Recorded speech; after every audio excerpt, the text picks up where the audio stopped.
On March 4th, 2024, we started a journey. All of Dork Duck. It was also Lena's birthday. But it's Dork Duck's birthday on March 4th, every year, I guess, now going forward. And on that day, that first Dork Duckin' day, I started a journey.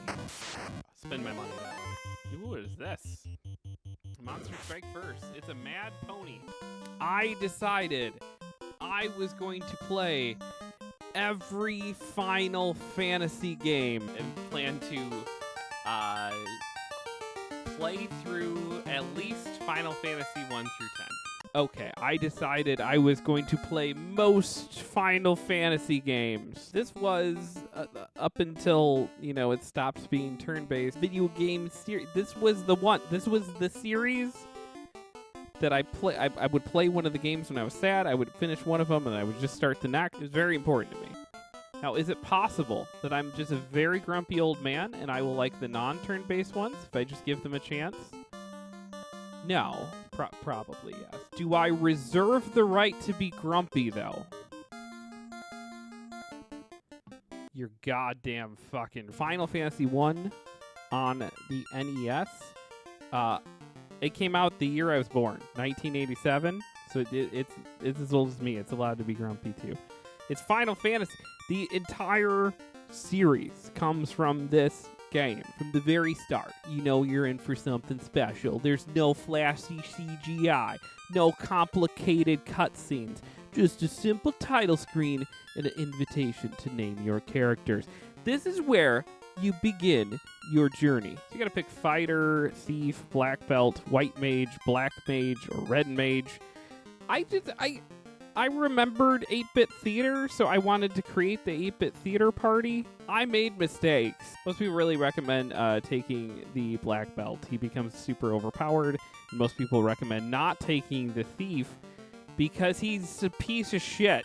His one skill is he can run away really well. He can't steal things. He's the thief and he can't steal, which is confusing. It was 1987. They were figuring it out. They didn't know thieves steal yet.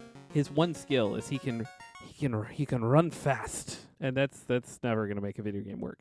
The turn-based combat system may look simple by today's standards, but this is where Final Fantasy 1 shines. It's all about strategy. You have to plan your attacks, balance healing, make sure you're using your magic wisely, because once you run out of spells, there's no MP refill. It's like Dungeons and Dragons. It's like a spell slot system, right?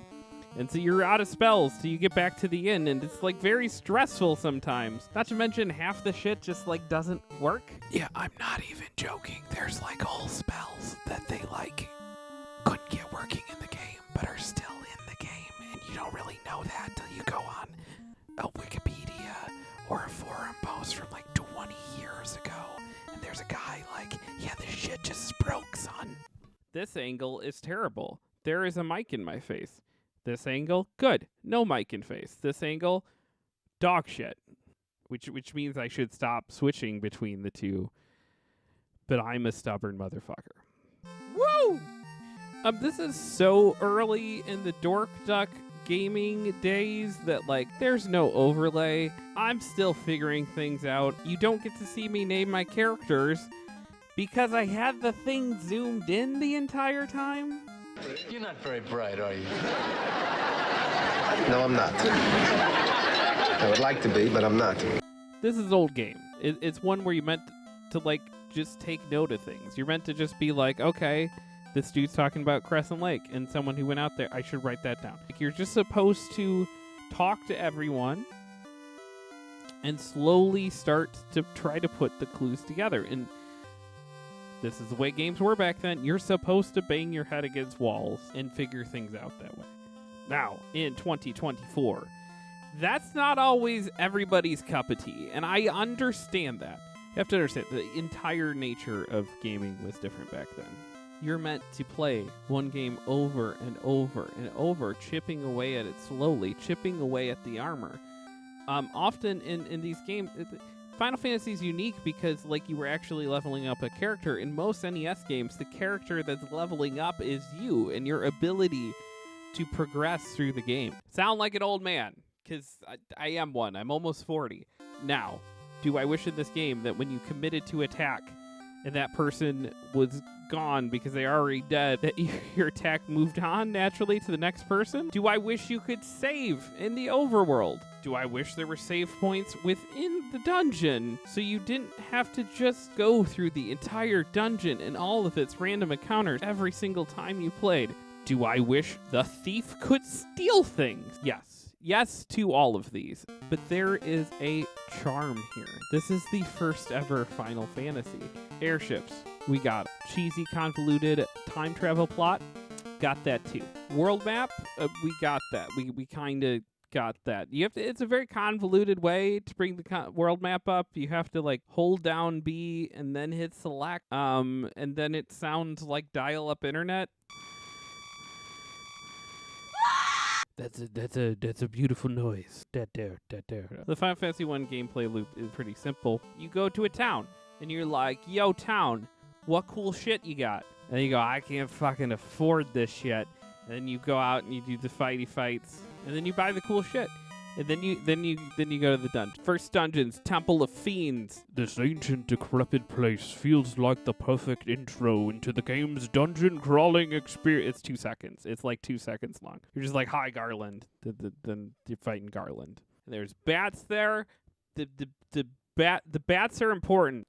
There's a marsh cave where the difficulty ramps up dramatically. But you brave the marsh cave and you get the crown.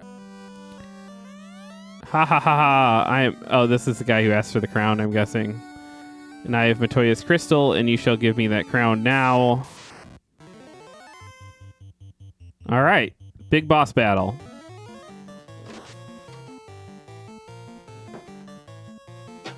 Hey, we did it. Cool. Earth cave. Looks like you're in... I don't even know what that cave looks like, but it looks weird. It's kind of icky looking. The holes in the ground. Getting to the bottom floor of this dungeon is a pain in itself. And then once you're there, you've got to face Lich Dude. I very famously fought him the first time as I was trying to just leave.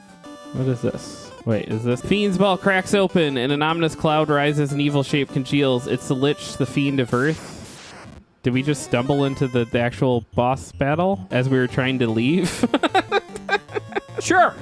Do we have the resources to fight this? Probably not. Is this going to go terribly? Probably. Okay. Ouch. Never mind. We're all dead, but I'm paralyzed. Okay. And we're dead. Okay. Well, that's how that went. I award you no points, and may God have mercy on your soul. A lot of people recommend doing the ice cave next, which I couldn't get. I couldn't beat the ice dungeon. So I did the volcano first. The Gurgu volcano? Gurgu. It's got lava floors. If the monsters weren't enough, you'll also take damage every step you take across the lava blocks. The bonus is you can't actually encounter enemies when you're on the lava, so it's like there's a trade-off. At the end of this, volcanic gauntlet is Carrie. It's not a good name. She's also not weak to ice. They were still figuring stuff out. But why is the fire person not weak to ice like Mega Man had figured this out? Then went back to the ice cave, made it all the way through it, got the floater. The floater. It's important. It's what makes the airship do the floaty floats. And then we could go anywhere. At this point, the game is pretty open. You can get basically everywhere that you can get for the rest of the game. Which means you can find this dragon named Bahamut and be like, "Hey, Bahamut, what's up, man?" He's like, "You gotta prove to me that you're like a super worthy dude." And I'm like, "What if I got this fucking rat tail?" And he's like, "That works for me." And then he like makes you old.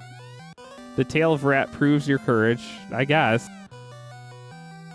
Hey, look at how hot I am now. Oh, we're so hot. What I find super interesting about it, you don't have to do this. Like, it's a huge piece of this game. I don't know why you wouldn't do it, because then you don't get things like the exit spell or nuke.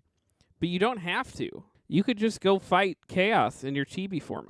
Then you have the Sunken Shrine dungeon, which was weirdly the most easy dungeon in the entire game for me. Why? Well, there's this thing that starts to happen towards the end of the game where you get items that can cast spells. This does not seem like it should be that big of a deal, right? Like, it's just an item that casts a spell. Lots of Final Fantasy games have that. But remember, this game utilizes spell slots. So when you have to get through the long dungeons filled with lots of random encounters, every time you cast a spell, that spell slot is gone forever, and there's no resting in the middle of the dungeon. You have to go from the start of the dungeon to the very end, and those are the spells you get. Which means that once the game starts introducing items that can cast spells at no cost, you can just keep casting them, and they're low-level spells, but that makes your efficiency at getting through these very long, complicated dungeons so much easier. The Sunken Shrine is the very peak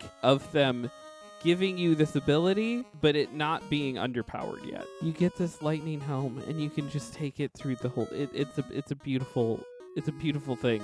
And I remember at that time being like, all right, this game's gonna be easy from now on. I was wrong. The next dungeon or dungeons is Mirage Tower in Sky Fortress. What happens is when you get the airship, there's one town you can go to, but you can't understand anybody there. But then, like, you get this tablet, and, like, suddenly, like, oh my gosh, I understand everyone now, because it's, like, a Google Translate tablet.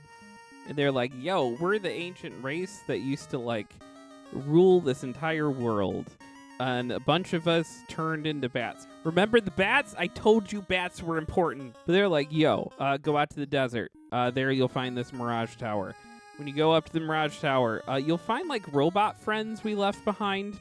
Yeah, we could make fucking robots. Also, you're going to go to space because we fucking could go to space. So when old men complain to you that in new Final Fantasy games, they're not fantasy enough because there's so much technology and shit, you can tell them in the first game they went to fucking space and there was robots. This effectively means you have to get through not one, but 2 dungeons every single time, because you got to get through the entire Mirage Tower and then the entire Sky Fortress. And if you die somewhere in the Sky Fortress, you have to start back over at the beginning of the Mirage Tower.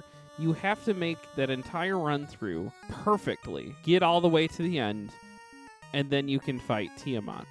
I could not beat Tiamat. I was stuck on this for weeks, because you could have a decent run through the dungeon and then your RNG for Tiamat would be bad. Or you would have a terrible run through the dungeon and never make it to Tiamat in the first place. Finally just used the Bane sword because, like, it can, like, instantly cast a spell that insta-kills things, and for some reason they let Tiamat be vulnerable to that. And after a couple tries, I was able to beat him with, like, just using one move, which felt cheap, but I got it done. What's pretty cool is at this point, you have to go back to the very first dungeon of the game, where you fought Garland, who it turns out was never truly defeated and was the big bad guy the whole entire time. This one is just NES logic hard because it makes you refight every single boss that you have fought thus far.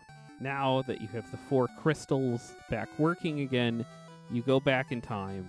And it's a shitty boss rush, but it kind of makes sense because it's like, you know, they were alive thousands of years ago, and that you killed them, but you killed them in the future. And even though your exit spell can bring you back to the future, so you can get, like, the really good stuff in this dungeon, get the fuck out. Even if you beat the Lich and Carrie and go like, oh, good run, I'm going to pop out, heal up, buy more potions, and come back. When you come back, you have to beat the Lich and Carrie again. You have to beat every single major boss from the game again, and you can't save in between, and you just have to get through it all. It's stressful. It was good that I was playing in front of other humans, because I think if I were playing by myself, I would have save stated after each boss, and then I would have thought about that for the rest of my life, that I've beat that game, but have I really beat that game? Now I can definitively say I did beat it. I made it through all of them. Now, did I do it in a very, very cheap, probably annoying for my audience to watch way? I sure fucking did. Do I feel guilty about that? I do not, good sir. Remember what I said about the items and how you could like heal for no cost? That especially is helpful to get through this dungeon. And you have a very, very low level heal spell that is attached to 3 items that you can just get into a fight with one enemy and spam those items over and over to slowly heal your team back to full health. It is tedious, it is annoying, and it works really fucking well. At the end of it all, you face Chaos, the final boss, an embodiment of darkness threatening the world. It's a climatic battle that tests everything you've learned. I beat him the first try. I was terrified. I was absolutely... it took me 2 straight hours of gaming to get to him. 2 hours of a extremely lucky run, of things bouncing my way to get up to him. And I had never fought him before, and I was so terrified it was going to go badly. And it in some ways did. We lost someone very early on that was like pretty integral, we thought, to the strategy. But we did it. Oh, we got him. We fucking did it. We fucking did it. This game's probably like, all right, now you got to fight all 5 of them again. This is fucking cool. Correct. Oh, Jesus Christ. The hands are shaking. Would I recommend this game? Absolutely. I think anybody who has an emotional attachment to this series owes it to themselves to play this game and see where it all started. And I don't mean the pixel remastered version. The pixel remastered version's cool. I think it's a cool way to like experience this. You're not experiencing this though. You're not experiencing the actual game as it was laid out in front of people in 1987, which I can tell you is 37 years ago because that's how old I am. It took me about 6 months to beat this game. Now that was 6 months of playing it every Monday for like 2 to 3 hours, which is a long time. This is going to be a long project, but I'm recording this part you're seeing on the day that I started Final Fantasy II, because that's how streaming things work, right? Like you finish the one thing and then you're on to the next. But I am so happy and proud that I can say now that I've beaten this game. It's such an important piece of video gaming history. It is a game that I have very early memories of like seeing someone's older brother playing and going, what's that? Oh my God, there's so much reading. How is this fun? But like it just being there, like you would just see sections of it and you would just be like, holy fuck, what is that? I will do one of these whenever I beat Final Fantasy II.